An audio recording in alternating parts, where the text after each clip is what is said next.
Mac Power Users, episode 668, Workflows with Tim Stringer.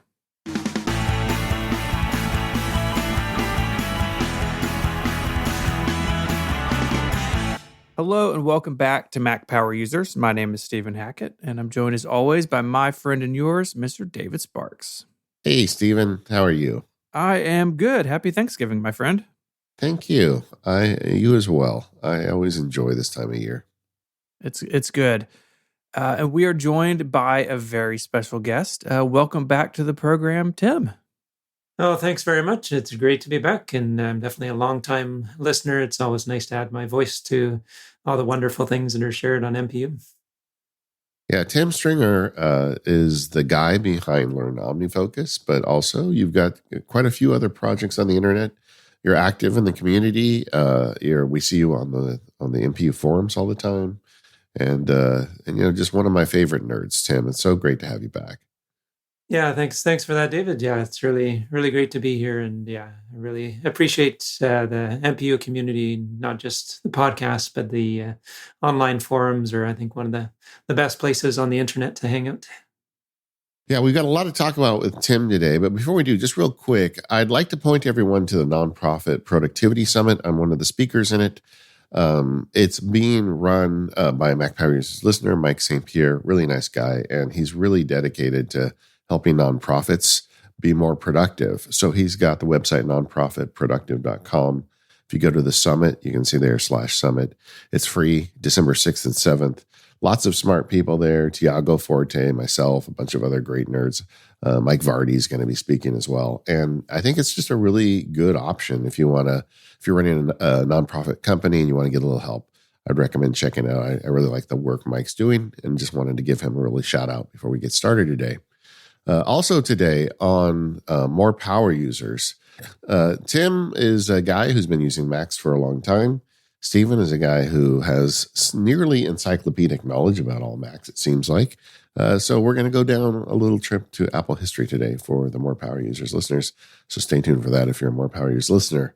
By the way, that More Power Users subscription right now, it's on sale. Right, Stephen?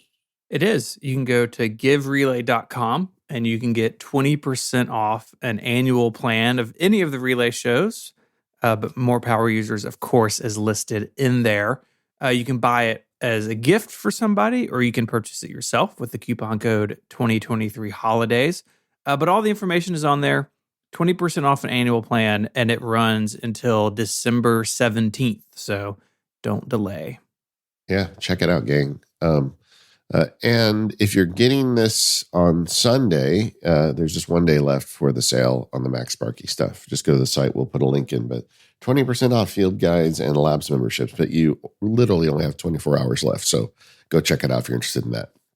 Tim, I mentioned earlier, learn OmniFocus. So Tim was one of the early adopters of OmniFocus as a power user and sharing knowledge on it. And now you've been running that site for 8 years. Congratulations. Yeah, thanks very much, David. It's the last time I was on Mac Power Users, I think it was the day after Learn OmniFocus launched. So it's amazing to still be going strong all these years later. Yeah, sorry we didn't get you back sooner. That's an oversight on my behalf, but but it is great, and I'm a member, and I love what you're doing over there. And you're also doing some Masonic consulting and just generally helping people become more productive with their technology. And I would recommend anybody that's interested in OmniFocus, go check it out. He has just a constant stream of good information there. But Tim, I'm assuming you've updated some of your gear in the last 8 years. What are you driving these days? Yeah, so my main Mac at the moment is an M1 MacBook Pro, the 13-inch. And I'm thinking of upgrading whenever the M2 models come out for maybe a 14 or 16 or something like that. But in the meantime, this is just working really well. It continues to serve me well. I've also got a late 2015 iMac, which is kind of sort of a sidekick. I have it over to the right, and it's a bit like I've heard you, David, talk about how you use your 12.9-inch iPad Pro as a dashboard. I'm essentially using my big 27-inch iMac in that capacity. And usually I have 4 quadrants, depending on what sort of things I want to be tracking. and then I can just glance over and see what's happening. Maybe I'm leading a live session on Learn OmniFocus, or I just want to monitor something that's kind of happening on the sidelines. That's proving to be still a great computer all these years later. Okay, that's kind of interesting. Like a status board, dashboard as a separate Mac as opposed to an iPad. Obviously, one benefit is that massive screen, right? You're getting so much more screen real estate that you can use. Are you using universal control? I mean, do you have two keyboards? How are you controlling that second Mac? Usually with universal control, and that's been an amazing addition to Mac OS, because sometimes I forget that I'm actually using two Macs because it's so seamless to just move the mouse over to the other one and start working over there. But the only sort of caveat there is sometimes on my main Mac, I'm logged into the Learn OmniFocus user because I have a kind of a whole sort of created reality there that I use for OmniFocus demos and training and things like that. Yeah. And as soon as I'm on another account, I lose the universal control. So I need to have a separate keyboard and trackpad on standby that I pull out if I'm in that mode. I feel like a lot of people, listeners included, are not aware enough of universal control. So that's a feature that got added last year. And for a new feature, I feel like it's been remarkably stable. And I'm using it with an extra 12.9-inch iPad. I've got it below my big screen. And then I've got, like I said, like Tim was saying, my status board there. But like sometimes messages come in and whatnot, and it's just, for whatever reason, I'll just respond to them on the iPad. And all I have to do is drag the mouse down to it, and that activates it. And then I can use my Apple keyboard just like it was connected. There used to be a time where a lot of folks would get like multiple Bluetooth radio keyboards. You don't need that. You can use the Apple keyboard for this. And of course, it works with other Macs, which Tim is doing. So if you've got a desktop Mac and you've got a laptop sitting next to it with the lid open, you can drive them both. I just feel like there's a lot of uses for that that people may not think of. Like the one that stands out for me is if you're a road warrior, if you're in a hotel room and you've got some spreadsheets you're looking at while you're writing an email or whatever, you could put an iPad right next to your screen. You could mouse right over to it, drive it with your keyboard, but also have your Mac running at the same time. I just find so much use for this. Stephen, do you use universal control at all for your setups? I do some. I mean, I sit in front of a huge display, as do you. Yeah. But very often I'll have my MacBook Air off to the side, doing something. It's kind of the machine that, if I've got like move a bunch of photos around, like sometimes I'll just leave it to the side and let it crunch on something, and I will use it there. And on the occasion that I use my iPad mini as a secondary display, I'll do that as well. But it is very cool. And what Tim is running into is the fact that it looks at what Apple ID you're signed into. And I think all three of us, as people who make things on the internet, I as well have a fake account that I log into for like some screenshots and things, and it has its own Apple ID. And it is funny how quickly you forget of like, oh, this isn't the account that I think I'm logged into. It'll get you for sure. Yeah, I really think that this is, if you've got an extra device, spend some time setting that up. It's shocking. Tim gave us his desktop screenshot, and I'm just looking at that iMac sitting there, and I'm a little jealous, I have to admit, because talk about a status board, man. That's nice big screen. You're ready to go. One other thing Tim mentioned is he's going to be upgrading to M2, and he's looking at the 14 and the 16-inch. That we hear from so many listeners that are struggling with that decision. And I thought, while it's on the table here, Stephen, you went 14, I went 16. Mm-hmm. What are your thoughts now that you've been driving the 14 for about a year? The 14 is really the perfect size. I mean, I'm currently on a MacBook Air because my wife wanted the 14-inch MacBook Pro, so it's now her machine. But for years and years, I've wanted a 14-inch notebook because it really does split the difference between something that's ultra portable and still has a pretty good sized screen. And of course, you have all the ports and all the power. I mean, really, I think for most people, the MacBook Air is the right machine. But if you do need more, the 14 is very good. Yeah. And for me, the 16 really served me well when I didn't have an office for a while, because that extra screen real estate was really useful. But since I've moved into, my new little construction here, I rarely I can't remember the last time I unplugged it. It certainly was not until probably early October was probably the last time I had this computer disconnected from the monitor. So the 14 would probably be fine for me now, but the 16 really served me well when I needed it. Do you know which way you're leaning on it, Tim? I kind of waffle on that. I think I'd probably go for the 14 just for portability, but Yeah. yeah, I'm definitely like yourself, David. I don't tend to take my existing MacBook Pro away from the desk very often, so it's. I think it's especially with the introduction of M1, the decision about getting a desktop for power versus a laptop for portability got much more fuzzy. And I think laptops offer, even for someone like myself who's doing a lot of video editing and things, are still far more power than I need. So I think it's more a question of do I want to pay more to get that package that I can just pick up and use somewhere else in the form of a laptop, or if I already have an existing monitor and so forth that I can use, maybe save a little bit of money by having something like a studio in play, and just acknowledging, yeah, this is probably not going anywhere. Yeah, I get it, man. I get it. The other thing Tim has on his desk that I'm looking at, it looks to me like a Stream Deck XL. You've got all the buttons.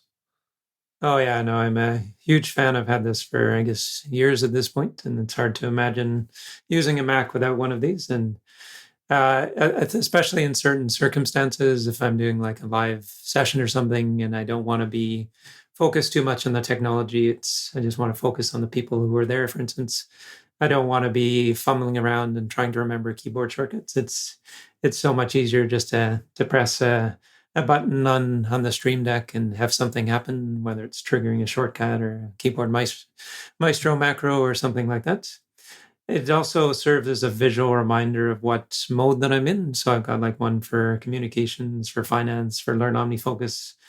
So if I'm in my Learn OmniFocus one, for instance, the path of least resistance is all of the stuff to do with Learn OmniFocus, which is the mode I want to be in at the moment. If I'm looking at my finances, that's where my focus is. So it's not only giving me that visual reminder, but it's giving me that easy path to make progress in whatever area that is. Yeah. And guys, I don't want to go down this rabbit hole too far, but I got a new Stream Deck this week. Oh boy. Yeah, they came out last week with the Stream Deck Plus, and it is it's pretty fabulous, honestly. It's a different design than the standard Stream Deck. Rather than having like rows and rows of buttons, like my Stream Deck XL has, I think, 32 buttons. This one only has 8, but they're larger sized, which makes them really useful for displaying data on them. The usual Stream Deck buttons are pretty small. But what's interesting is it has a touchscreen and 4 dials on it. So you can set, like, if you're doing video stuff, I know, Tim, you've got a key light here on your desk. You can set the key light to a dial, so you can change the temperature and the brightness of your key light with a little dial. And the dial also you can press it in to push it. So I've only been using it a few days, but I've already got it set up to do scrubbing and edit work and screen flow. And I've got it doing, all kinds of like handy stuff. You can use it as a volume dial. You can use it to control, Apple Music and stuff like that. And I just did a video for the labs with initial impressions and usage, but this thing is pretty awesome. And it fits really nicely right next to your Stream Deck. In fact, I'm looking at Tim's desk, and I think there's room for one right there next to it to the left. I'm definitely very tempted. Do you see this as something that would replace the Stream Deck XL, or is it more of a companion device? For me, it's definitely a companion, because like the Stream Deck XL, like when I open apps like OmniFocus, Apple Mail, whatnot, that thing just lights up with a whole button set that does lots of things for me. The Stream Deck Plus only has 8 buttons, which would not be enough. But the tactile idea of buttons and displays, and the larger buttons, because I've always felt like there's a lot of plugins for the Stream Deck that like show you the time and the CPU usage and whatnot, but they're just so small. They're kind of hard to read. I feel like there's something to this for that. It's definitely a want it, not need it thing, but I am going to be using the heck out of this thing.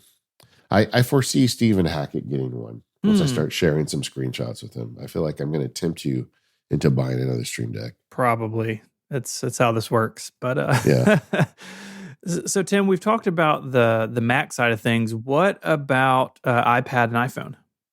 Yeah, so I'll start with the iPhone. I just I was on day one, I received the iPhone 14 Pro Max, and I upgraded from an iPhone 11 Pro Max, so it was quite a big step in terms of features and performance. I was already used to the form factors; there wasn't much of an adjustment there. And my iPhone 11 Pro Max has become a webcam. I use that with Camo, and I also use it for doing demos for Learn OmniFocus. So it's still earning its keep, and just really loving the 14 as well. Just in some ways, it doesn't. When I first started using it, it didn't feel dramatically different from what I was used to.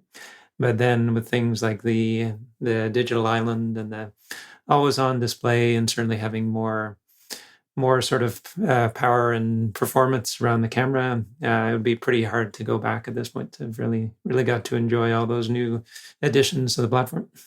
Yeah, I feel like we're just now here at the end of November really seeing what the dynamic island and the live activities can do. I mean, I've got a handful of apps that support them and that I use them on a regular basis, but this will continue to grow, I think, over time as developers kind of figure out what makes sense for their apps in this new paradigm. Because these live activities are like, they're kind of notifications, but they're also status. Like, it's sort of a new thing. And so it's one of those times, and we get this every once in a while in the Apple world, where the hardware and software come out and do something, and it takes a while for the ecosystem to catch up. So I totally agree with you. When I got mine, I was coming from a 13. It's like, oh, this isn't drastically different. And then over time, I've kind of learned to appreciate, and I'm now really enjoying some of these apps that take advantage of what it can do.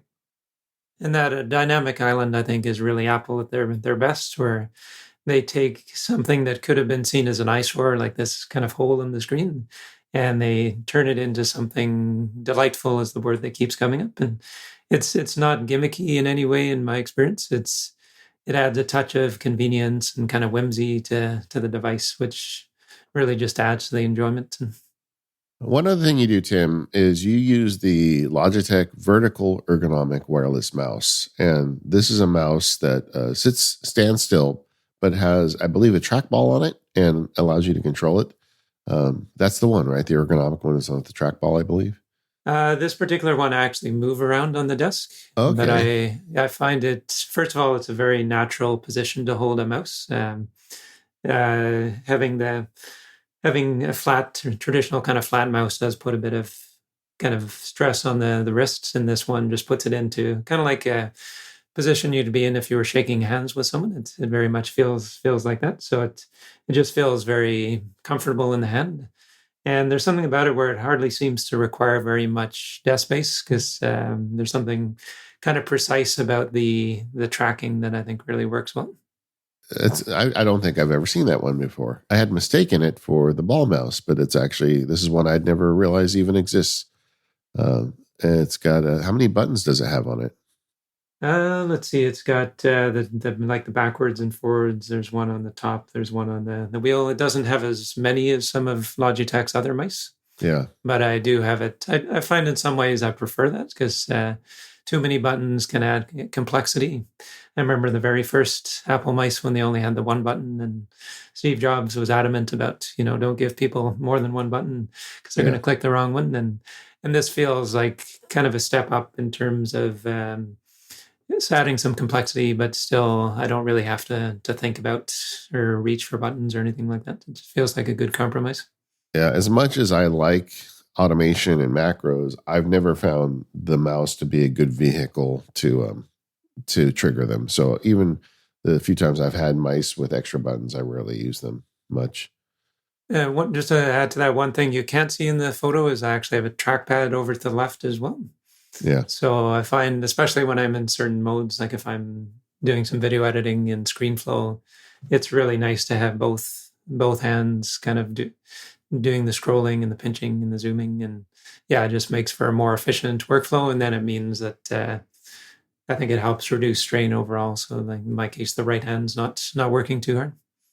Do you use the Logitech software or you just connect it via Bluetooth? I do hear from people sometimes that are afraid of that Logitech software. I've never really had any huge problems with it, but what's your choice for running it? Yeah, I've had definitely a lot of frustrations with the Logi options, and there's a Yeah. Logi options plus, which seems to be a lot better. But unfortunately, at least last I checked, it doesn't support my keyboard or my mouse. So after many emails with Logi support, I finally gave up and just started to use Better Touch Tool for Yeah. programming all the buttons, and that's really worked like a dream. I've never had any issues with it at all, and it's just a more centralized place to manage all that, because that's where I have some other like keyboard shortcuts and things set up. Stephen, you think we should raise Better Touch Tool to drinking status on the Mac Power users? Everyone would die. Can't do that. Yeah. It seems like it comes up every show these days. I mean, I love that. The developer, for listeners, I forget the guy's name, the guy who develops Better Touch Tool, quit his job and like said, well, I'm just going to put everything into Better Touch Tool. And like, it's a perfect example of users benefiting, from supporting an indie developer, because that app is just crazy. Like now you can control a Stream Deck with it. You can run your Logitech mouse through it. It's just like it does everything.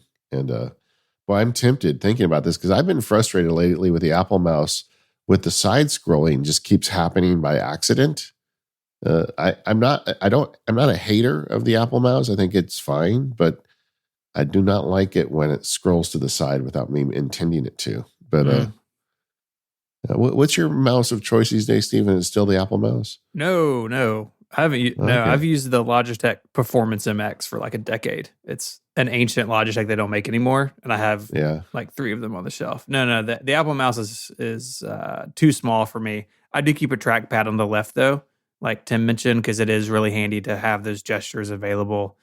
And so I've got trackpad on the left, keyboard, and then mouse on the right. This episode of MPU is made possible by 1Password, the application that David and I both trust to create strong, unique passwords and save them for using across all of our devices. Because 1Password works on basically any browser you can think of. It's on all my devices, my Apple devices, my PC. Anywhere I am, I can log in to deal with passwords, secure notes, bank account information, and in the future, passkeys, which are a new technology that Apple and others are working hard to bring into the world. And 1Password has passwordless support in their vision for the future. They are part of the alliance that has made this possible. And what this means is that as security shifts away from passwords to passkeys, 1Password will be ready. They're going to be rolling out this functionality in early 2023, and they have an interactive demo and walkthrough right within 1Password, which is really cool. So if you're looking for 1Password for yourself or for your family or for teams, whatever you're looking for, you want to go to onepassword.com/MPU. There you can learn more and you can sign up for a free 30-day trial. And being the holiday season, it's a great time to talk to family members about this. And it's so easy to manage 1Password for families. We use it here in the Hackett household, and I don't know what we would do without it. That URL one more time is onepassword.com/MPU. You can sign up for a free 30-day trial. And when you're ready to go, you'll get 20% off. Our thanks to 1Password for their support of the show. Well, I mentioned earlier, Tim, that you've been running Learn OmniFocus now for over 8 years, and you really build a community there. You guys do a lot of webinars, meetups. You have a lot of content. Tell us a little bit about how you got started with it and how it's changed over the years. getting the road to learn OmniFocus is definitely not a very straight one. I just kind of landed on some things very kind of serendipitously. But it goes back. I've had my company Technically Simple for almost 20 years. It's 20th anniversary in 2023. And I was kind of a generalist to start with. I kind of offered services based on what I was experienced with and what I enjoyed. And then in 2008, I was very unexpectedly diagnosed with a very aggressive cancer and wasn't even sure if I was going to live to see Christmas that year. So it was really a pivotal point in my life. And during this time, I read the Getting Things Done book, and I'd kind of put a lot of my work on hold at this point. So I thought, okay, what am I going to do with getting things done? And I decided to create a project around healing from cancer, which it just felt really good to declare that possibility even and to start to put some energy into it. And fortunately, I did live to see Christmas, and I got a clean bill of health in December of that year. And I sent off this thank you note essentially to the David Allen Company to say, thanks so much for creating this methodology. It literally had life-changing implications in my case. And he said, I heard back from, I think, most of the company and David Allen himself within a couple of hours. And they said, can we publish your story? And David Allen would like to interview on his In Conversation series. So suddenly I kind of found myself going down this productivity path and getting this international exposure through David Allen and his company. And around that same time, I was I'd been using Things, and I was kind of hitting some walls on that. Didn't allow me to customize things quite as much as I would like, even though I think it's an amazing app to this day. And I went down the OmniFocus path and realized there wasn't a lot out there in terms of guidance for getting started. I think Karash's book was out in those days, but there wasn't like a course I could do or kind of a sort of a guidelines for using it in sort of real world situations. So I figured it out and got my system to the point where I wanted it. And I decided, well, other people would probably benefit from what I've learned along the way. So I decided to create a course that I was offering in person here in Vancouver, and contacted the Omni group just to let them know that I was featuring their app in a course, and got a very enthusiastic reply back.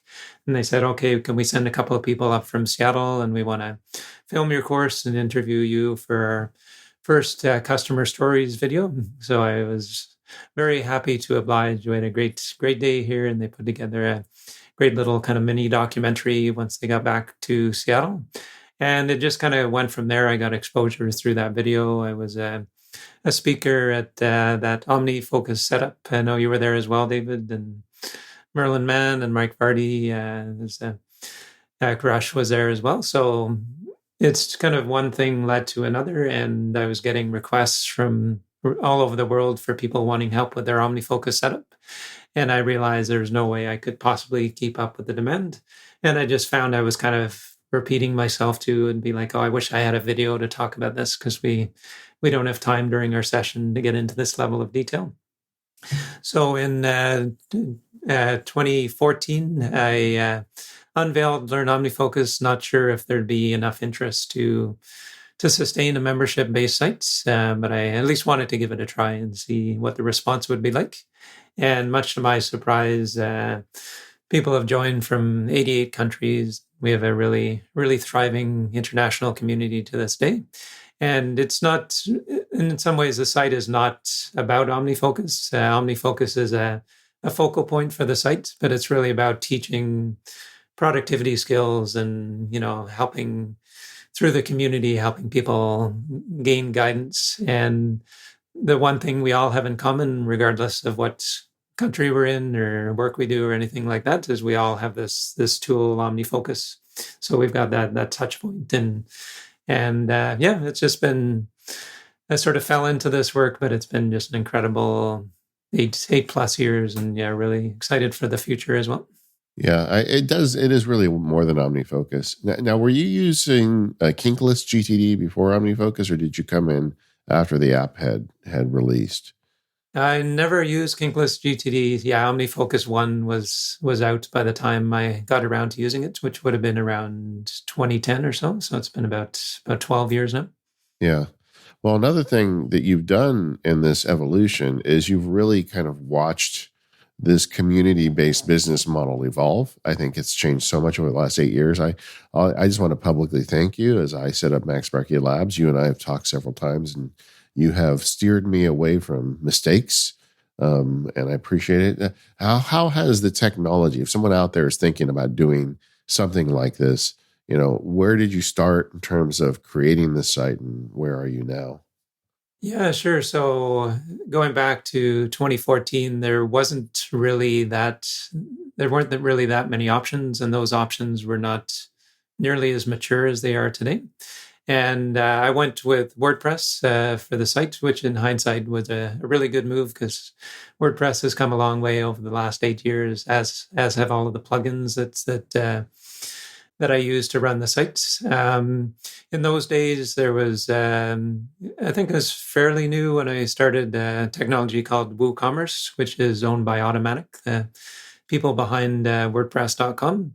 And there was another third party that had just started to roll out a subscription-based platform. There was really no membership plugin in those days, so I hired a developer to build one, and it was kind of in some ways a bit of a home-built solution from the beginning. And I needed to navigate those early days where there were some stability issues with these relatively new technologies. But nowadays it's gotten to be rock solid. I'm still running it on WordPress. It's gone through the site has gone through a major upgrade. I guess it's about 2 years ago now. And it's just the WooCommerce plugins and all those WordPress plugins that I rely on have really come a long way. And there's a really robust membership plugin in there. And I don't know if that's necessarily the way to go today, because it is a fairly major undertaking to kind of assemble all the pieces and build up that site. And there are some sort of more pre-assembled options today. But the one nice thing about being on WordPress and kind of putting all the puzzle pieces together is really the site is infinitely expandable. I don't need to rely on a company and sort of lobby them to add new features to the platform. I can work with my amazing web developer, and we can look at some existing plugins and might add on like a new component to the site. Yeah, that really helps. And it is remarkable how much WordPress has grown over the years. I mean, it could have gone by the wayside, as these, pre-canned solutions arise. And, Squarespace is a frequent advertiser here, but I actually do recommend them because I think it's so much simpler. But when you're doing something like Tim's doing, you actually need the power of WordPress, and they have evolved to give you what you need. I did the same thing when I opened the labs. I moved over to WordPress. The other thing that Tim does a lot that I think people need to be thinking about is online automation. I know you're a big Zapier user. Yeah, no, definitely. Make really good use of Zapier, and especially for sort of web-based tools. For instance, I have a Zap set up that if there's a payment failure on Learn OmniFocus, it automatically creates a task for me in Asana. And that task could in the future be assigned to somebody else automatically if I'm no longer dealing with those. But just the fact that all this stuff is going on automatically and it's kind of keeping an eye on things for me. And similarly, if there's a new order that comes into Learn OmniFocus, it gets logged in a Slack channel, so I can just kind of see those things scrolling through, and just kind of helps to really bring a sort of dynamic quality to the site, and just allows me to keep an eye of what's going on without having to get too sort of manual about digging in and looking at the different systems within the website and so forth. So I'm already using Zapier, and I'm sure I'll come up with many more use cases in the future. But it's been a real boon in the sort of web-based online space. Yeah, and we talk about automation a lot in Mac Power Users, and Rose and I have a whole podcast about it. But a lot of people who are taking great advantage of shortcuts and text expander and those options on the Mac, I feel like haven't explored this idea of web-based automation. And it's exactly like Tim described, where you've got applications that already talk to the web, like your webs, like a WordPress website or an Asana task manager and, a Slack channel. And it allows you to glue those together remarkably easy. It's not that difficult. It's drag and drop, kind of the Lego style automation, except it goes left to right instead of top to bottom. And Tim has chosen Zapier, but Tim, I know there's others out there, Matter, If This Then That, and some other options. How did you land on Zapier as your choice for this? Well, they were definitely one of the early players in that space, and I think I just got experience with it. I'm comfortable with their privacy and security and things like that, and that's kind of a trend for me. I find in more recent years is to take an app or a service and just go really deep on it. And there is kind of the distraction that comes with, looking at other like competitors to Zapier and hoping I'll find something in there that's going to help me out. And I do kind of take a look at those sometimes if I hear on Automators or something about a kind of an alternative platform. Yeah. But it would take something fairly major for me to shift, because I do have that investment in learning and I have that confidence and reliability. And it's just not a pain point by any stretch of the imagination. It's really whatever the opposite of a pain point is. Yeah, there's momentum, right? And once you learn the system, and I misspoke earlier. I think I said Matter, which is the home automation principle. I meant Make is the alternative. That it used to be called Integromat, and they, I think, wisely changed the name to Make. Integromat doesn't really roll off the tongue. No. But that's a good one too. I think there's such an importance around privacy with these things too, because I am opening up some confidential business information to these services. So that's, to me, that and reliability are the two important things. And if I'm not totally confident that another system can deliver on both of those, then it's not even worth considering at that point. Yeah. Yeah. One of my hangups with these is they're so tied to Google stuff, because Google makes it so much easier for these services to get it. Like if you use Gmail, Google Calendar, I feel like these services have more power, and I prefer not to use the Google services. But that seems to be changing. As I've been playing with this, we're planning a show on this on Automators, and I'm using them again a little more. And it's getting better at using like IMAP and, non-Google information services. But I do feel like if you use the Google stuff, this is almost always a little more powerful. Yeah, no, that's one of the reasons I use Google myself. But I think there's getting to be more and more hooks into other online services, and it's maybe not totally obvious that something like Zapier can interface with native apps as well. And I think of the kind of distinction of a native app as it's something that's built for the platform, just like OmniFocus is built for the Apple devices. But essentially it is in some measures a web-based app. It's something that interacts with cloud storage. It's something that it's fairly limited at the moment, but you can feed things into OmniFocus through that OmniFocus mail drop.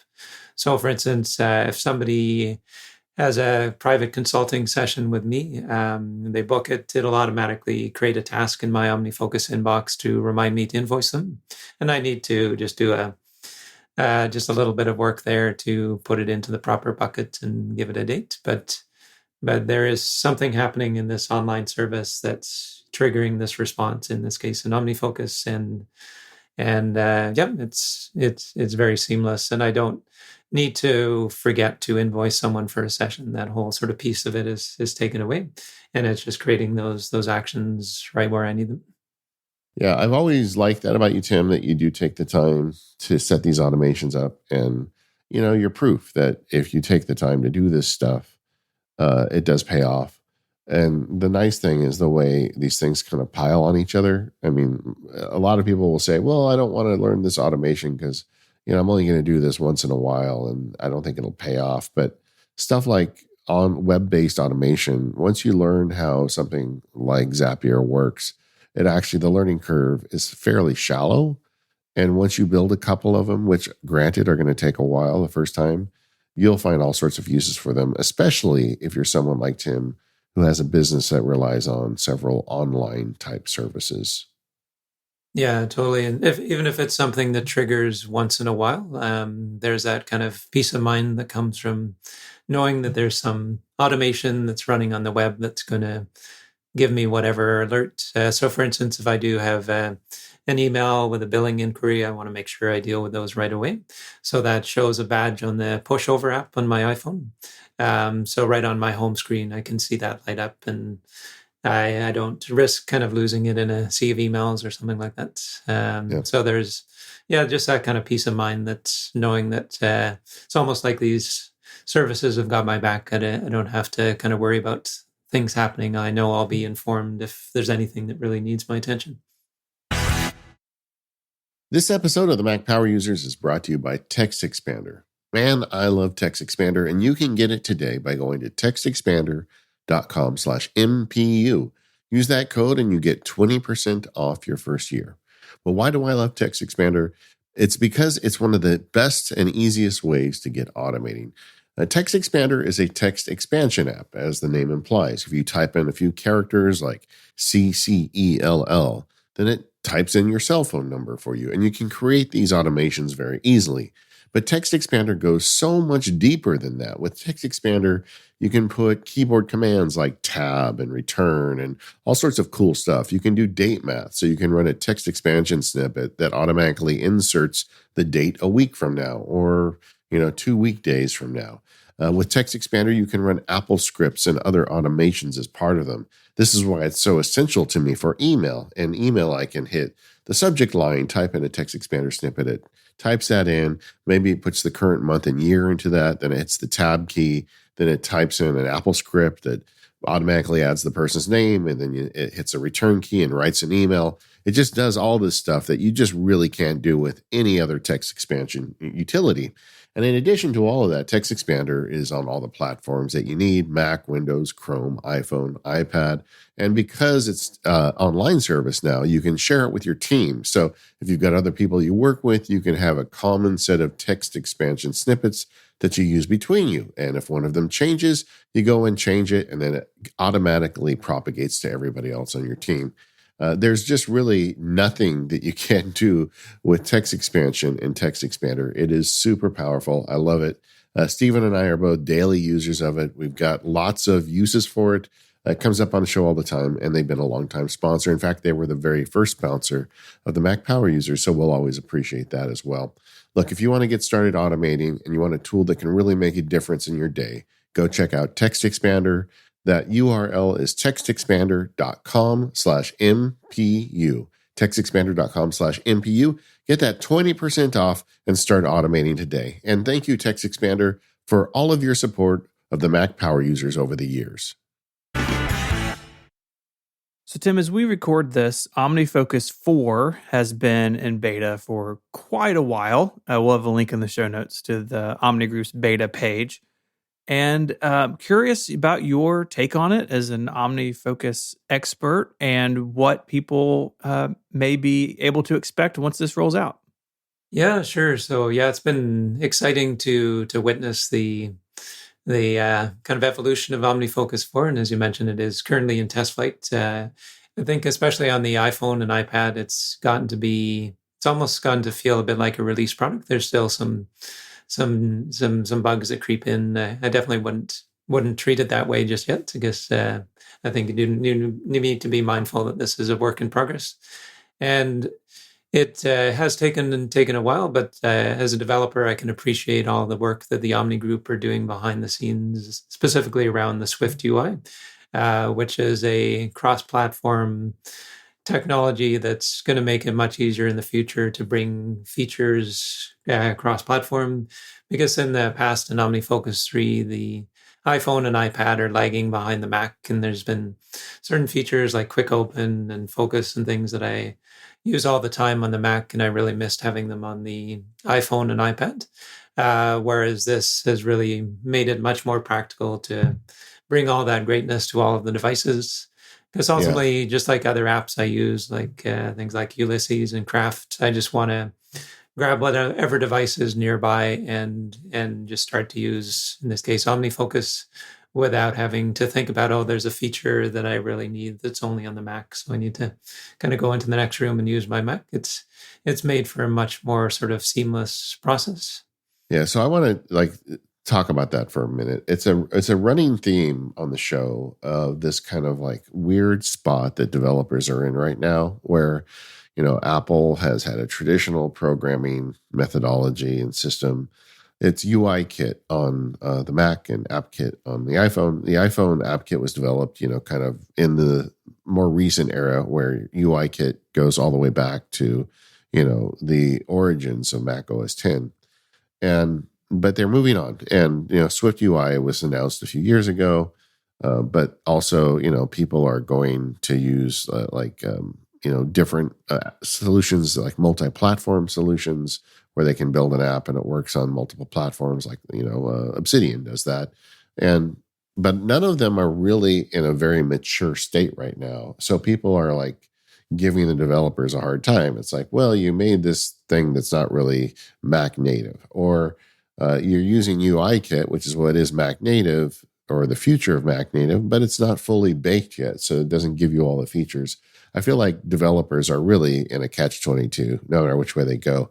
Omni Group has chosen to use UIKit, and the advantage of that is that, like Tim said, it's going to have common features rolling out to all platforms at all times. Going into the future, it's going to make it really great for the app's future development. The downside is it takes a long time to build it because, whereas this, OmniFocus 4 has been in development, I don't know how long, but I'd say a couple of years at this point from what I've seen. I don't know the inside story, but it's taken longer than normal. And that's because I feel like they are finding the rough edges of UIKit and probably working with Apple to get that sorted out. But I feel like we're also getting close to the payoff on this. Yeah, totally. And Swift UI has really been evolving as the Omni Group are developing OmniFocus. So that's not an easy situation to be in because they're not working with something that's necessarily completely baked. And even Apple's own apps, I don't think there's to this day that many that use Swift UI. I know Shortcuts is built on that, but even Apple themselves are facing this challenge internally, I imagine, just to adopt their own technology. So it was a pretty bold move by the Omni Group, but I know Ken Case is such a veteran. He's been around for so long, and I'm sure he didn't make this decision lightly.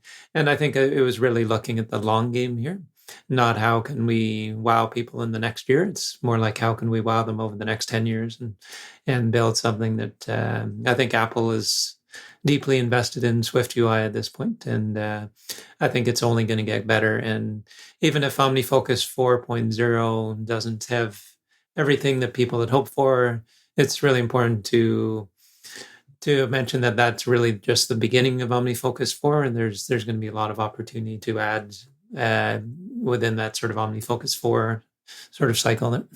Yeah, and they are in public beta, like Steven said. We're going to put a link in the show notes. You can go download it. But I've got to tell you, using the beta, that it has, there were a lot of features I thought might not make it that did make it. So they're actually way more mature with this 4 beta than I expected, given that they're on Switch UI.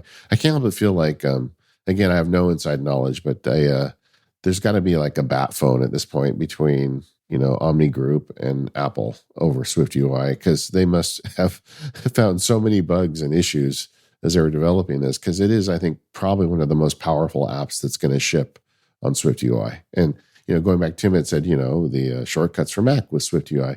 Well, remember the first year of shortcuts for Mac, it was pretty rough, and I'm not getting that from these betas. Yeah, definitely. And I think, Apple's probably very happy that the Omni Group are using Swift UI, because then that gives them an external developer to work with who's really doing quite a complex app. And the Omni Group, goes way back. I mean, they, so they're not novices to this business. Not at all. That's one of the things that gives me real confidence in the future of this and their other apps. One thing the OmniFocus 4 will continue is the scriptability of the application. So there's Apple script support, shortcut support, Omni automation, which is all JavaScript based. And Tim, I was wondering, has that changed dramatically in the beta, or is what people have learned and gotten used to in 3, will that carry forward into version 4? Yeah, generally speaking, it's the natural progression of version 3. And I don't think I've found any plugins that were developed for version 3 that don't work in OmniFocus 4. Oh, good. So they've really done a good job of even though it's still in test flight, of not breaking things through plugins, at least in my experience. And I think the Omni automation is something that doesn't always get quite as much attention as it deserves. And I think people sometimes hear, especially maybe someone who's a bit less tech savvy, might hear the word automation and go running for the trees. And I almost, in some cases, you can think of it just as an extensions sort of service for OmniFocus, just the way you have plugins for Safari and extensions for Chrome, because there's a increasingly large number of plugins that some very bright developers have written where you literally just double click on the file and you've got that extra feature added into OmniFocus. And it could be just something simple, like on my keyboard, I do Option Command L, and that opens any links that are in the notes field. And that's not something that's supported by OmniFocus, even OmniFocus 4, but thanks to a great plugin, in this case by Caitlin Salsky, I've got that extra feature that I use literally multiple times a day.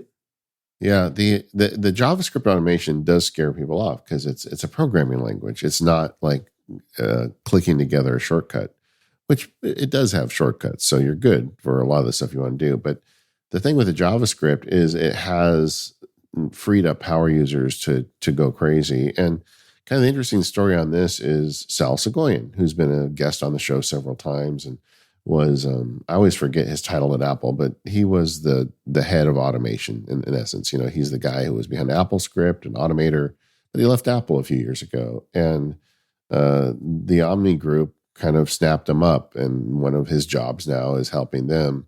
And he was the driving force behind this idea of JavaScript automation.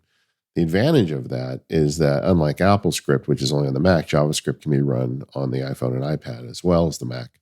So all the automation generated through that stuff runs on all of your instances of OmniFocus. And what it does is it gives you the ability to create new features in the application. Like if you just, like Tim was saying, Caitlin made a script that did a feature that doesn't exist in the app. I've got several that I run the same. And Sal, one of Sal's interesting, things he's about is trying to turn your voice into an operating system. That's always been, I know he worked on that when he was at Apple, and now he's working on it outside. So he has scripted all this stuff to voice commands too. So you can literally run OmniFocus with your voice.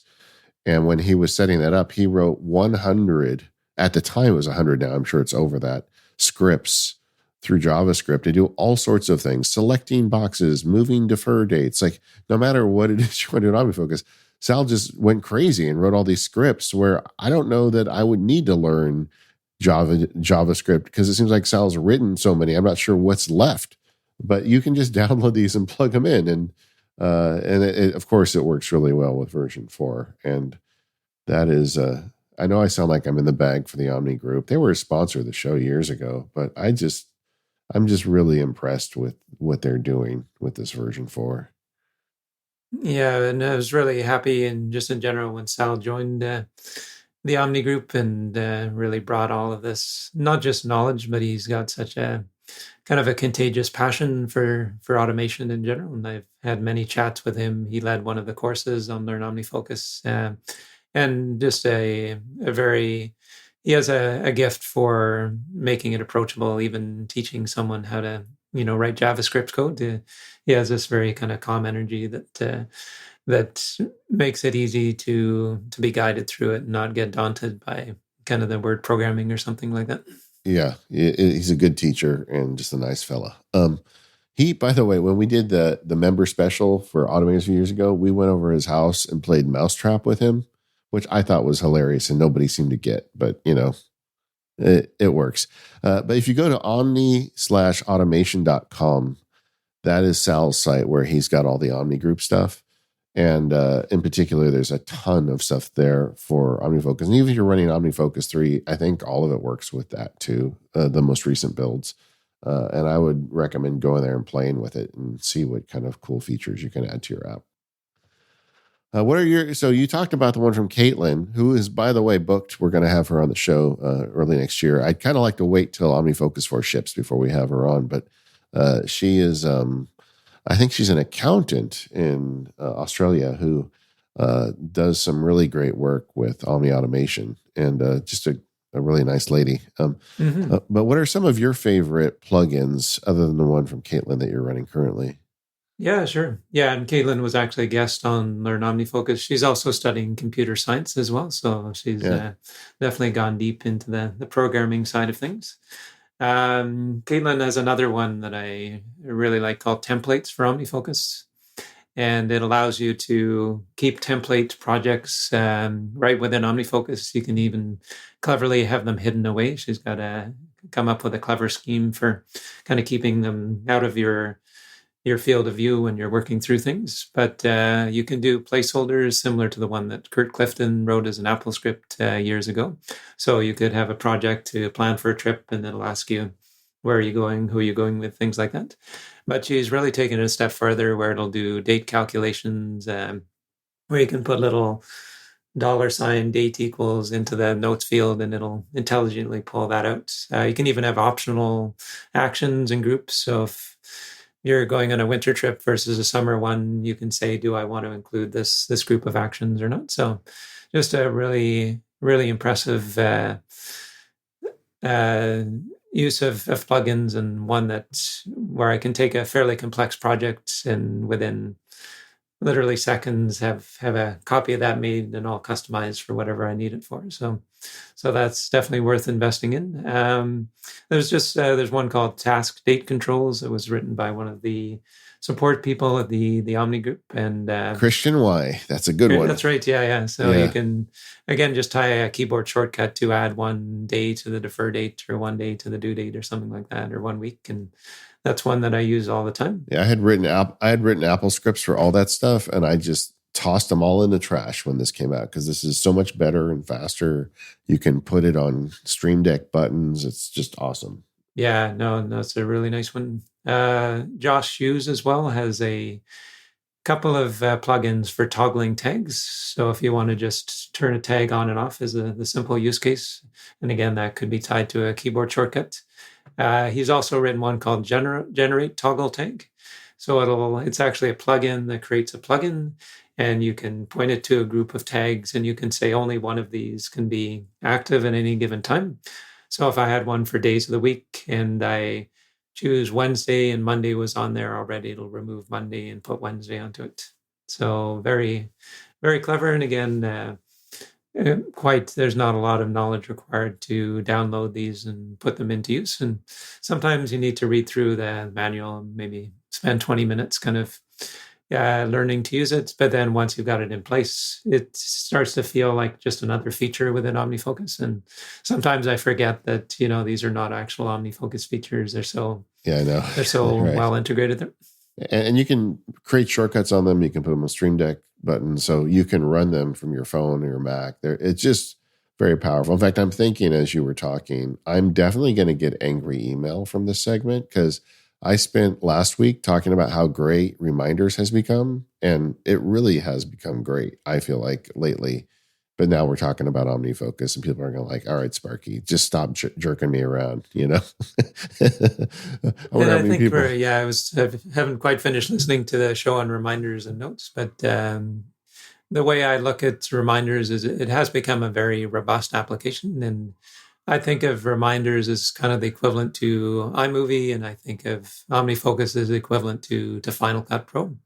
And if you were making a feature presentation, you probably want to use Final Cut. There's enough sort of power user features in there that it's going to be well worth your while.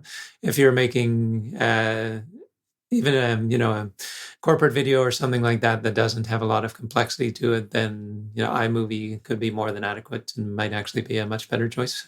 Yeah, my feelings exactly. I think that what reminders currently does is sucks a lot of the oxygen out of the room for non-power reminders apps. Unless it's got to have a lot of power to be better than reminders at this point, and that's going to be it's just going to be interesting how that all evolves. But I guarantee you, reminders is never going to get this JavaScript automation ability. Like that's just not something that's on Apple's radar. In fact, if they had done it, the only guy that would have done it is now working for Omni. It would have been Sal, right? I mean, I'm not sure anybody at Apple would ever do this. And there's just certain features in OmniFocus that I don't think I could give up, like defer dates. I just don't want to see things until they're available, or at least have the option of not seeing them. Are you sure you didn't listen to that whole episode? You sound very similar to me at the end of that one. I think I might have read your mind or something like that. But yeah, I know we've kind of arrived at very similar places here. And the fact I have a site called Learn OmniFocus, it makes it really easy to decide which task manager to use. I didn't really feel that way. Even though I've made field guides about OmniFocus, if something is better, I would go to it. I mean, I feel like that's what I'm going to go where whatever helps people the most. But I honestly, having surveyed the landscape, I feel like the Omni group is still there. This episode of MPU is brought to you by Electric. When you think of the phrase boss move, you might think of making a bold business decision or maybe giving a great presentation in front of a big crowd. But of course, the reality is that sometimes being a boss in a small business means sorting out the orange juice you just spilled into your own keyboard, or helping a staff member set up their new laptop. The team over at Electric knows how small businesses, maybe like yours, face these challenges. That's why they've solved this problem for you by operating as your IT department. So instead of spending time sorting through unused application licenses, setting up employee laptops, and answering never-ending IT questions, you can focus on building your business. With Electric acting as your IT department, you can get back to what you're good at. Plus, you get a really cool IT platform to see and manage everything.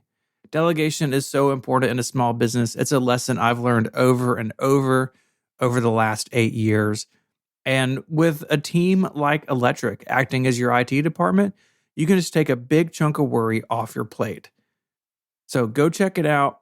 For MPU listeners, Electric is offering a free pair of Beats Solo 3 headphones for taking a qualified meeting. Just go to electric.ai/MPU. That's electric.ai/MPU. The link is in the show notes. Go there now to get a free pair of Beats Solo 3 headphones today for scheduling a meeting. Our thanks to Electric for their support of the show. Tim, as people who talk about task management a lot, I'm dealing with a thing from people that send me emails and write me and talk to me that I call task overload. And as friends, when you and I talk offline, we are both addressing this with people in our communities often. And I thought it'd be fun to talk about that for a little bit on a podcast. So you are teaching people how to use applications like Asana and OmniFocus, but talk about this task overload problem that you see from your folks. Yeah, sure. First of all, one distinction I think is very important is between personal productivity and team collaboration. So personal productivity is all about getting your ducks in a row, managing whatever's on your plate. In some ways, you can manage it however you want to. And that's the nice thing about using a personal task manager like OmniFocus. You can really make it your own and use emojis, don't use emojis, just really, really personalize it to you.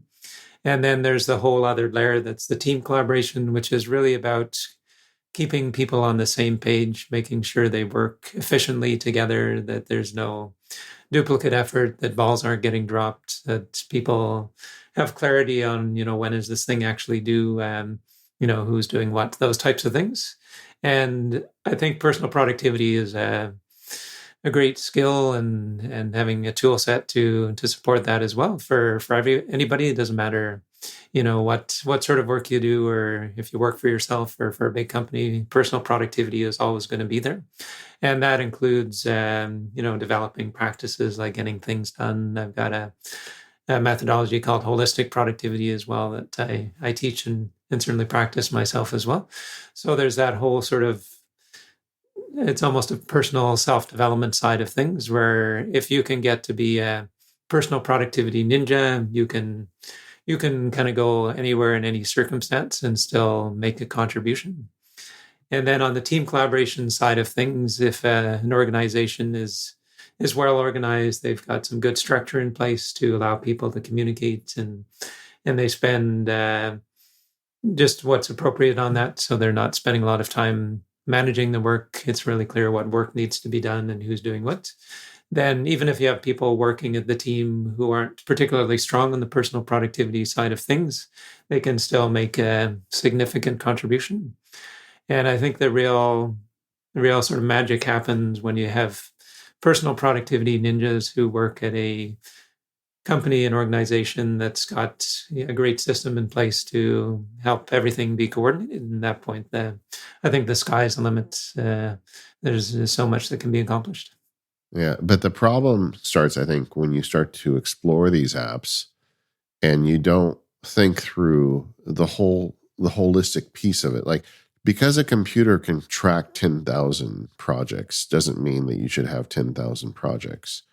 And I feel like a lot of people get into this stuff, and you have the first kind of the light bulb goes off when you see how powerful it is and how much it helps you organize.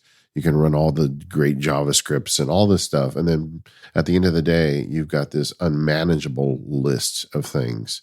So you've got too many tasks, and you're putting too much weight on the task manager, which is really two indistinct problems. How do you help people get past that? Yeah, I think it's really defining what is the purpose of the task manager. Is this a place where you park ideas or take notes on things? Is this a place where you make sure that you pay your gas bill, et cetera, et cetera? And I've found in general using, whether it's OmniFocus or things or reminders or Todoist, whatever it is, there needs to be a very clear distinction between sort of aspirational things and ideas and committed actions. So the way I approach this is I don't keep ideas and things in OmniFocus. I don't use that as a place to brainstorm. It's become what I sometimes talk about as a kind of a personal ticketing system. So when I assign an action or create a project in OmniFocus, I'm essentially creating a ticket for my future self. Just kind of the same way if you were having problems with your computer, you might open a ticket with IT, or if you needed support from a software developer or something like that. So just like a support team can only handle so many tickets, as an individual, I know I can only handle so many tickets on the personal productivity side of things. And I do want to keep those ideas. I'm definitely a real ideas man. I'm always coming up with ideas, but I purposely don't keep them in OmniFocus. In my case, they'll go into Craft. And then I can play with them. This goes back to actually an early MPU episode. I think it was called Baking Ideas, if I remember correctly. I just Cooking love ideas. that. Yeah. Cooking ideas. Okay, I was close. Yeah. But I just love that idea of taking a seed of a thought and incubating it and playing with it without having any sort of commitment to doing anything with it.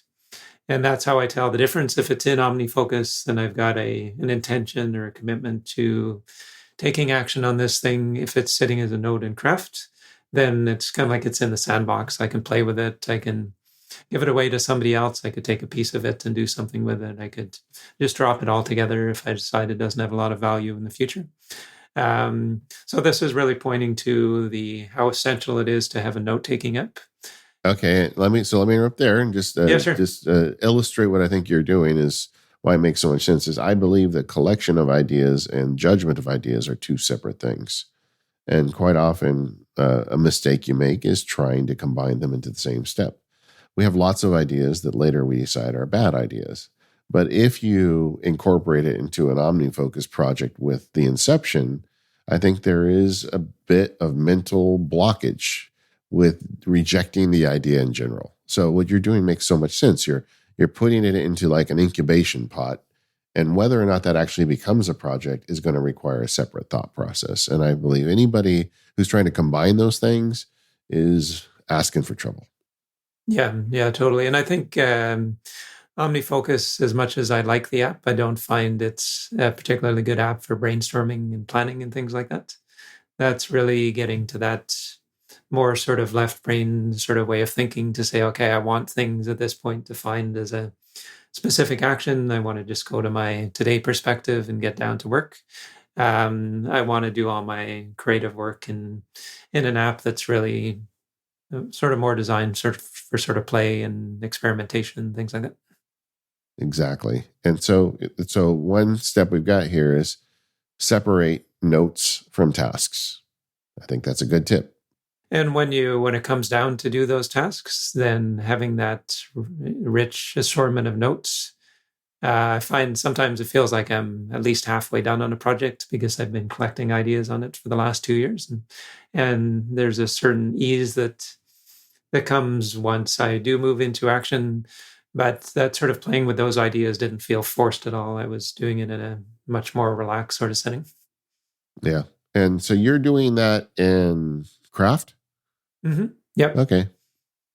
I'm definitely Craft right now is where it's kind of the hub for increasingly pretty much everything in my life. Like I have a Craft note for the car. I've got one for Mac power users. I've got one for this specific episode we're doing. My air conditioner gets a Craft note. Like it's just having a sort of a touch point to say, if I have some information on the car and I just got the user's manual and I want to drop it in, actually having a place to put that, as simple as it may seem, is kind of life-changing in a way, because all of a sudden I have a place to interact with that piece of my life, knowing that I can find it. And then if I do need to take action in that area, then I've got this sort of wealth of information that I've gathered very organically, in some cases over many years.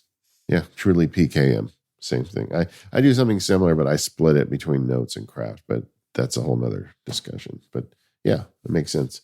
Do you link those then to, if you make an OmniFocus project, do you link them together?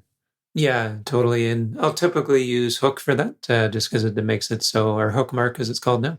Yeah.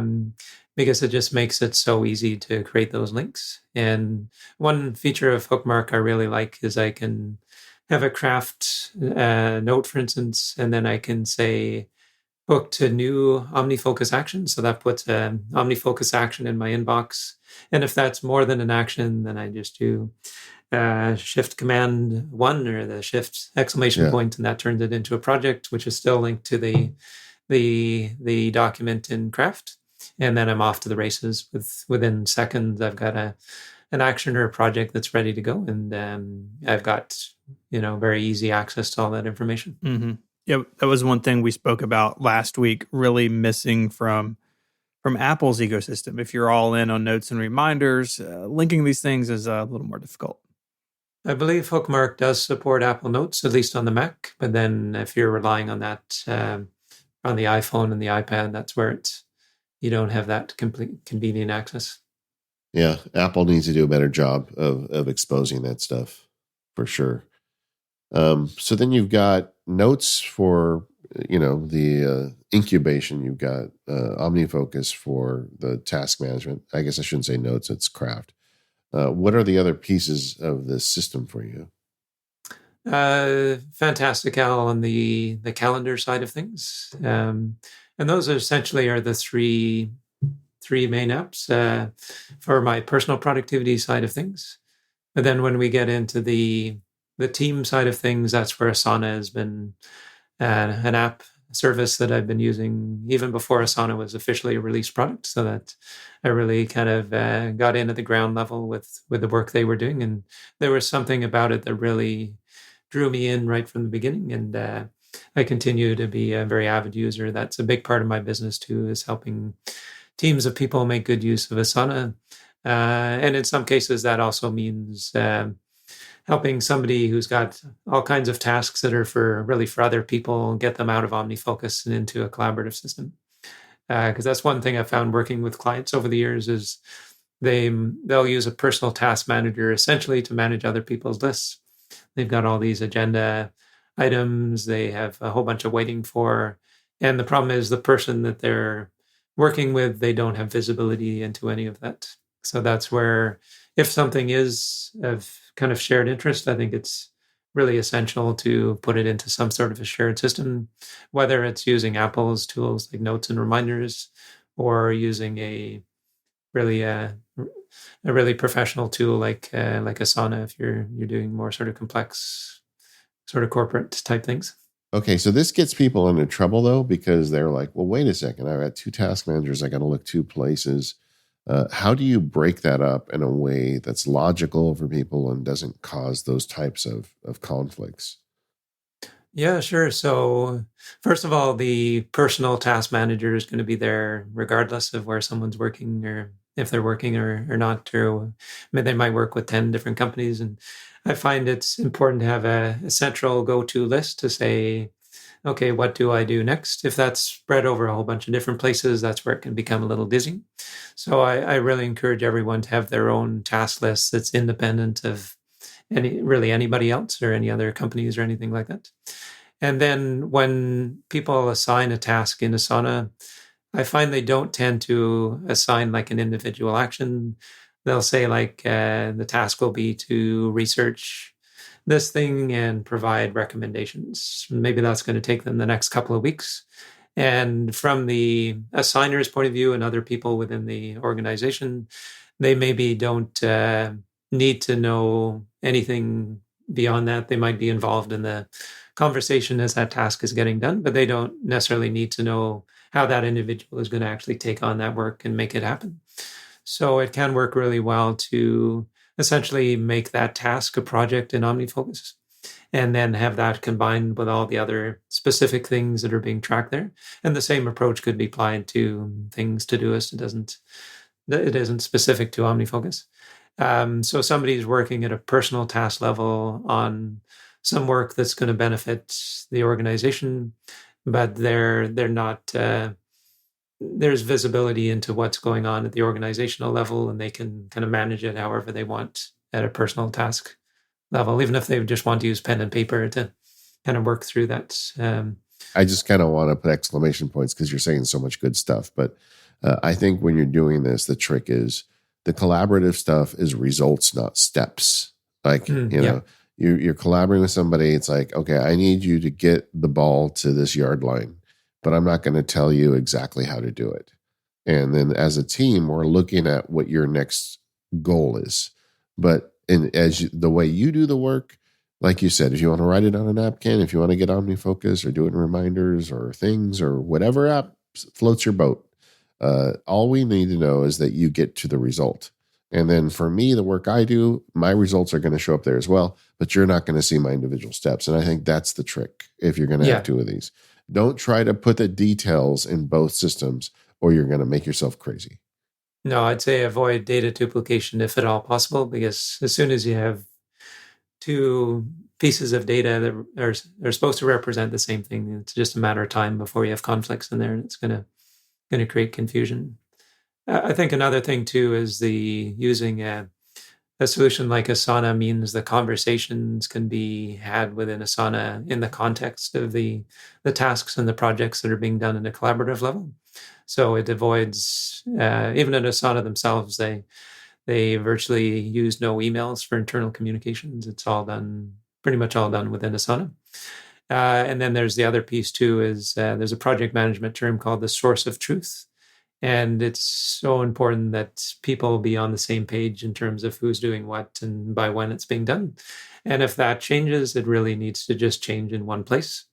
If the engineering team thinks that something needs to be ready by the end of January, but the sales team decides they want it in mid-January and they forget to tell the engineering team. And I've actually run into these issues in the past, and it's incredible how much unnecessary stress that they can create. Versus saying this is when we're delivering, it's shared between all the people involved. And if something does change, they'll get notified and they can have whatever conversations need to be had to get people back, in agreement on when things are happening. So where does the calendar component fit for you? Really, the calendar is about, what am I doing when, whether I'm on like a Mac Power Users interview as I am now, or I've got time blocked off to make sure that I am ready for the Mac Power Users interview. So it's really a combination of the two. And there's something kind of grounding about using a calendar because unlike OmniFocus, where you can overload it with thousands of tasks, you're only going to get those 24 hour blocks in a calendar in the day. So it's sometimes it's just about saying, okay, I've got a lot to do. I'm going to block time off for the most important things, and then I'll actually know how much time I actually have left over, and that's going to determine, what goes on to lists and OmniFocus and so forth. Tasks are infinite. Time is finite. That's the difference. Yeah, exactly. Yeah. So when people approach you at Learn OmniFocus and they're like, Tim, you've taught me so much. This is working great, except I'm overloaded. Now I look and there's too much in here. I feel like I'm not getting anything done. How do you bring this back to them in a way that they can work on the stuff that's most important? So when I work, especially with people one-on-one, the very first thing we do, and this is pretty much non-negotiable at this point because I think it's an essential piece, is to do a mind map of the person's areas of focus, so Horizon 2 in GTD speak. So I do the mind map on my side. I kind of essentially interview them about what does your life look like, and they say, okay, well, I've got this company on the side and I'm the head of marketing for this company, and I also have 12 kids, and whatever the case is. And essentially what that areas of focus mind map represents is an umbrella of everything that they need to manage within their systems, both their personal and their collaborative systems, but I think especially on the personal side of things. And then once they have a sense of everything they're responsible for, sometimes they kind of go running for the trees at that point, and they say, "Oh my goodness, is this really my life?" And that's when we kind of get out the, what do they call them, the pruning shears, and say, "Okay, I don't really need to be on 5 board of directors. I need to start kind of winding down some of these things, or I'm spending 5 hours a week on this element in my work that is not really part of my job description. I've just been doing it out of habit." So there's kind of it's in a way sort of hitting the pause button, looking at things objectively. So they're getting to a place where they have kind of a reasonable responsibility load, I guess you could say. And then naturally, as they have the sort of appropriate amount of responsibilities, then the task overwhelm and the calendar overwhelm are going to tend to drop away. They'll be maybe more mindful of what they commit to, what they take on. Remember a couple of years ago when there was that ice bucket challenge and everybody got all, into the pouring ice buckets over their head? I don't even remember what it was for, but it was like a thing on social media. Right around the start of the pandemic, I think. Yeah. I feel like we need an ice bucket challenge go viral for our commitments. I think a lot of people, if we could just pour a bucket of ice over our head with our commitments, maybe it would make everybody happier. I mean, it is such an amazing thing how those commitments and responsibilities will add up when we're not paying attention to them. I know for me, this is where time tracking has proved to be pretty important over the last year and a half, where when I get a report at the end of the week or the end of the month and I can see where I'm spending my working hours, it gives me, visibility into what I'm doing in a way that day to day, it sounds silly, but it is easy to lose track of. Absolutely. And it's not about letting go of her responsibilities. Like, I'm still responsible for the Learn OmniFocus website ultimately, and then make sure it's working and all those things. There was a time earlier in Learn OmniFocus's history where I was literally doing all the maintenance and researching new plugins and things like that. And especially when I ran into issues, some days I would spend more time fiddling with the website instead of creating content. So now I have an amazing web developer who, if I do notice any issues, he's often getting them fixed within hours. He's doing a lot of the heavy lifting in terms of keeping things updated and adding new features. So I've gone from spending like 10 hours a week to 30 minutes a week, probably on average, on that one thing. So just having that sort of clarity about this is something I'm responsible for, but I don't need to do it all, or I'm giving this too much time and attention at the expense of other things, is really gold. Yeah, that has been for me, because I'm just finishing my year here in my new life, and the biggest thing I'm looking forward to as we head into the new year is that I'm able to offload a lot of that back end stuff that I had to be involved with when we set up, but now I don't, and I feel like that's going to be a huge benefit for me. Anybody listening, I would encourage you to think about it the same way. As you go into the new year, what have you been doing that you could now give to somebody else? And makes a huge difference. And then suddenly the 10,000 tasks start going away. They start peeling off. Do you have a system yourself, Tim, like going through like, the review process and OmniFocus I keep talking about, but what is your review discipline? I mean, how do you go through and figure out things that you need to throw overboard? Yeah, just before I get to that, I want to just mention one other point, just to comment on what you just said, David, and to go back to what we were talking about earlier. This is where it's useful to have OmniFocus and Asana as separate pieces of the puzzle. Because if there's some work to be done, let's say there's an issue with the website, I'm at that decision point. Is this a task that I assign in Asana, or is this something that goes into my own OmniFocus where I'm the only person who's ever going to see that? And I think that can be useful in terms of deciding, is this mine or is it somebody else's? And that's where the two tools can really make a big difference there. Yeah.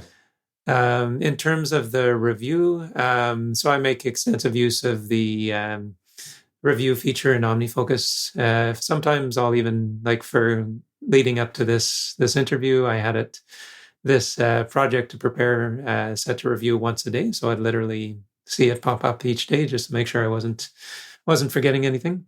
But I treat the review perspective in OmniFocus the same way as the inbox. I want to make sure that it's cleared out by the end of each day. So I even park it, like I put review right below the inbox.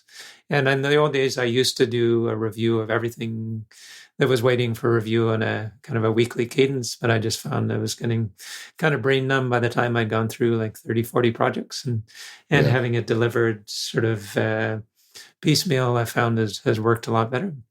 But I do make a point, I do a weekly review pretty much every week, and I purposely don't make it too complicated. I set the bar pretty low in what's the sort of minimum acceptable weekly review.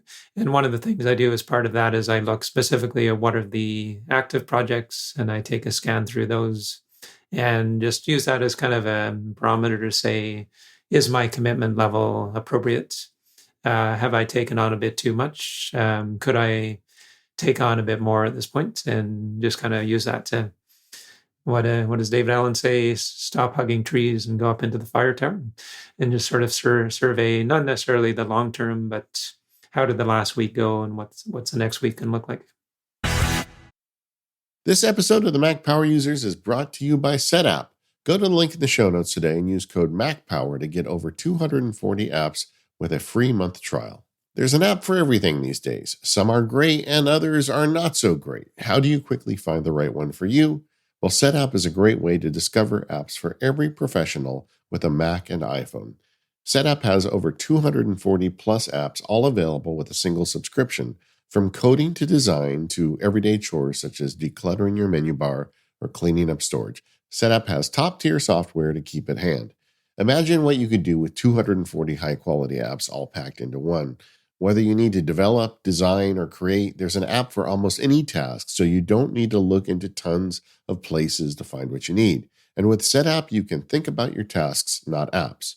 Look, I make the Mac Power Users. I look at a lot of apps, and I have to be honest, I love SetApp. I love my subscription. So often I need a solution, and I go there and find them. Just recently, I needed to get some better colors for some work on the next field guide. So I went to SetApp and looked, and there's a great app there called SIP that allows you to pick colors for your designs. I started using it, but then when I searched it, I found a bunch of other color-related apps that I really like. For instance, they've got one that called Photo Revive that lets you colorize your old photos. I said, what the heck, I'll give it a try. Downloaded it. We've got a bunch of old black and white photos in the family, and I made color versions of them. And my family is tripping out as I'm sending them these cool pictures of our old relatives in color. And that was just something I got for having a SetApp subscription. No matter what it is you're looking for, you go there, you'll find that and a whole bunch more. The reason it's so good is they have their own dedicated curation team, and they only select the highest quality apps. Not everybody can get on SetApp. And the new apps are added regularly, updates are free, and all the apps are full-featured pro versions. It's not like they're giving you a crippled version of the app. They're giving you the full thing. And it's a great value, too. Instead of paying $8,000 in licenses, there's just one flat monthly fee of $9.99.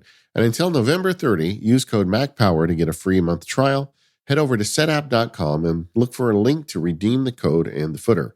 Once again, that is setapp, setapp.com, code MacPower, all caps, no spaces, MACPOWER. And our thanks to Setapp for their support of the Mac Power users and all of Relay FM. So, Tim, we've spoken about a lot today. We like to wind down these interview episodes talking about some favorite apps and services, things that you use that maybe we haven't been able to touch on yet. Yeah, sure. And I've got a long list, but I've chosen a few ones that I wanted to hone in on today. And one is related to YouTube. And until I started using this workflow, my relationship with YouTube was kind of mixed. I'd find these interesting videos and I'd add them to a watch list in YouTube, but a lot of the time it would just feel overwhelming. I wouldn't get around to watching it, and I'd kind of clear out the queue because maybe some of the videos, the tech ones, were getting out of date at this point.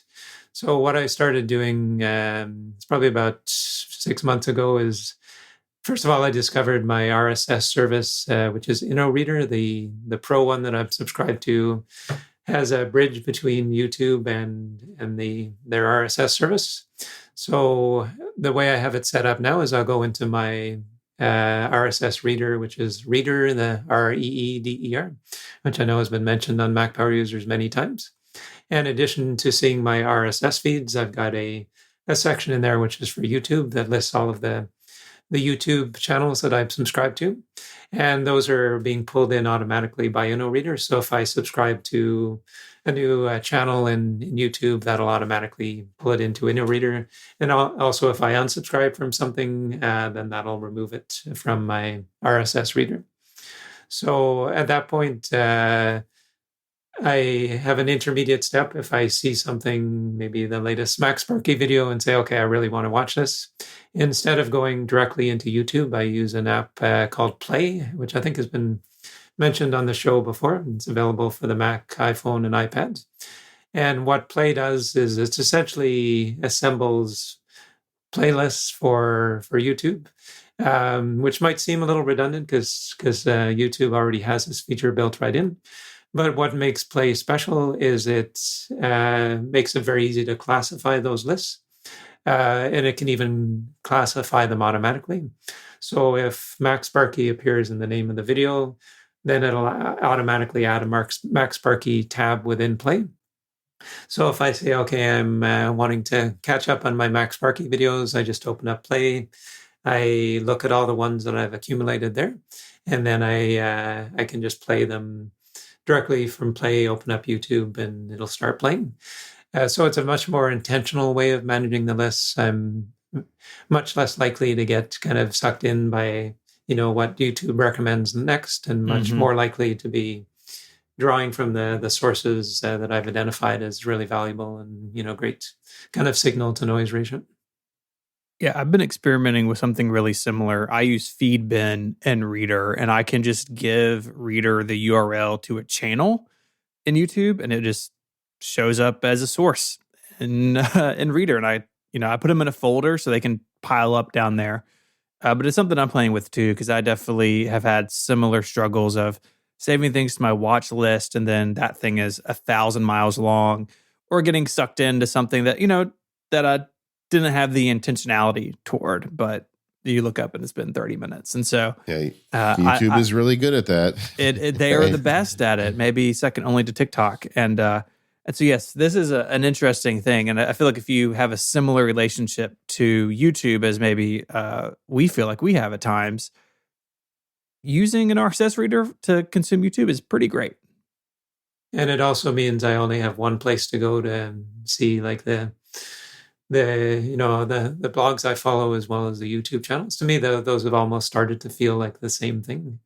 And then just having that Play in the middle. Play can also do essentially smart lists where I can say, show me videos that are 5 minutes or less in length or something like that. So if I got a few minutes before lunch and I just want to, watch something from my queue, I can hone in on that very quickly and just really enjoy that video and not have to kind of dig through the list and find one that's worth watching.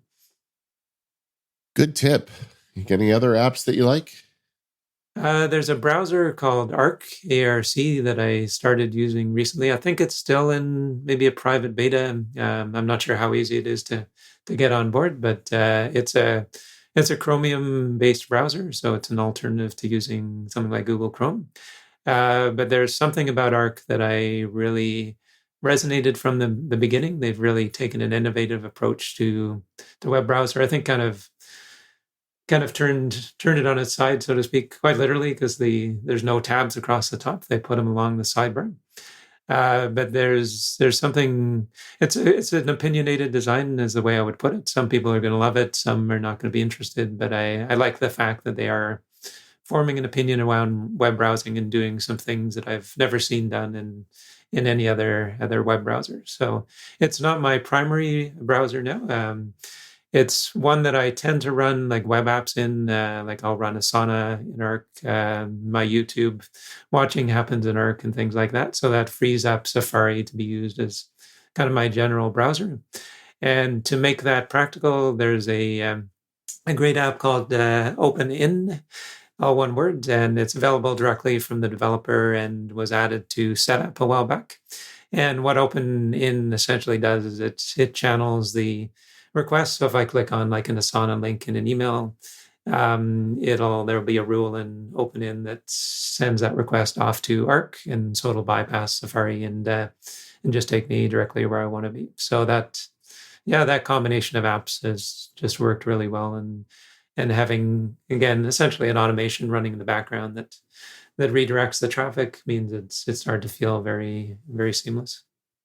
Yeah, Arc is really interesting. I do like the idea that people are trying to experiment with the browsing apps, because it does feel like all the big players are making different flavors of the same ice cream. Yeah, definitely. One feature of Arc that in fact, I have it up on the screen as we talk now, is I can press Command S and that'll hide and show the sidebar. And so looking at the Google Doc in front of me, all I see is the Google Doc with a nice colored background around it. There's no plugins exposed, there's no tabs, anything like that. And it just takes me into a really nice focus mode. And then if I do want to go somewhere else, I just press Command S again, and there's the sidebar, and I can move to a different profile or one of my bookmarks or another tab that I have open, things like that. All right, the last recommendation you have here is Grammarly Desktop, and I definitely want to talk about that, because my relationship with Grammarly Desktop is pretty icy. I'm a Grammarly subscriber. I think it's a good service. It's the only grammar checker I've ever had any confidence in. But I have actually a Keyboard Maestro script that I fire off that goes to the web and puts the stuff in their web-based grammar checker. And the reason is, every time I've used their desktop app, it seems like it's just dog slow compared to the website. But you have specifically called out the desktop app. How are you using it, and how do you get around that problem? Yeah, so most of the time I'm not running Grammarly Desktop. The way I'll typically use it is if I'm writing an email, and I use this for pretty much all emails I send now because it's so convenient. I'll say, okay, I think I'm done with the email. I'm just going to hit, in my case, it's Shift Option Command G for Grammarly. And that triggers a Keyboard Maestro script, which opens up Grammarly. Inevitably, there's at least one little typo or comma missing or something, or even just the style suggestions it has. Maybe I'm being a bit wordier than I need to. That's influenced the way that I write. And I'll make whatever corrections are needed, and then I'll do that Shift Option Command G, and then Grammarly's gone. It quits. It's not going to kind of get in the way of what I'm doing, because it is. I would find it kind of annoying if every time I wrote an email, it started pointing out errors, because maybe it's like, I'm not done yet. Don't check my work until I'm done. Yeah. But having that extra step of having to copy and paste it into, I think it's still text-based when on the web interface, and then having to reapply the formatting and things like that really added some friction to the process. So this I've been extremely happy with. It works with almost every app, including all of Apple's apps. Occasionally I find one where there's a compatibility issue, but I find it works really well. And yeah, the key for me was just leave it, quit it for most of the time, and then just bring it to life when it's needed. Yeah. All right. Well, I'm going to try it out. I'm going to go back and try the desktop app again. The website does now support rich text and import and export. So that problem has been solved. So I understand historically it did not. So that was an issue. But I'm going to check that out. We're going to put a link in the show notes to Tim's Keyboard Maestro macro where he copies and pastes it over and does all the work. So you can check that out. But I'm a fan of Grammarly. Stephen, are you a Grammarly subscriber as well? I think you are. Yeah, I am. I use it on the web. I'll paste in a big article and run it through there. I also use the browser extension mostly for show notes in the Relay CMS. So it'll catch things there. But I run it in the browser almost everywhere. I have it off in Google Docs because it wants to do weird things sometimes with Google's built-in spell check. And like show notes aren't writing, right? It's an outline. It's okay if it's not perfect. It's just an outline. So, but yeah, it's I found it to be very useful over the last couple of years. Yeah, I mean, I don't take all of its advice, but no. I do find that it often catches dummy mistakes. Even though you write these things, you go back, you proof it, you sit on it a day, you come back. Because you wrote it in your brain, I feel like we are wired to miss typos, and all three of us write for the internet, and the internet loves to tell us when we get things wrong. So I try to run as much as I can through Grammarly. Yeah, I'm very good at spotting other people's typos, but not always as good about my own. Yeah, it's a sort of internal bias, I guess. Well, Tim, I love the intentionality you bring to your productivity, and I was really happy that you were able to come on the show. Sorry it's been so long. We're going to make sure that doesn't happen again. And I just want to congratulate you on 8 years of Learn OmniFocus, continuing to provide great content. You're an inspiration to all of us. And I'd encourage people listening that are interested in productivity and OmniFocus to check it out, Asana. I mean, you just cover a lot over there, so people should go check that site out. Tim's main website is learnomnifocus.com and technicallysimple.com. How do people get a hold of you, Tim? I think the easiest way would be through the forums on each of those sites. So there's technicallysimple.com/contact and learnomnifocus.com/contact. And and that'll go straight to me. Excellent. We want to thank our sponsors today, 1Password, Text Expander, Electric, and SetApp.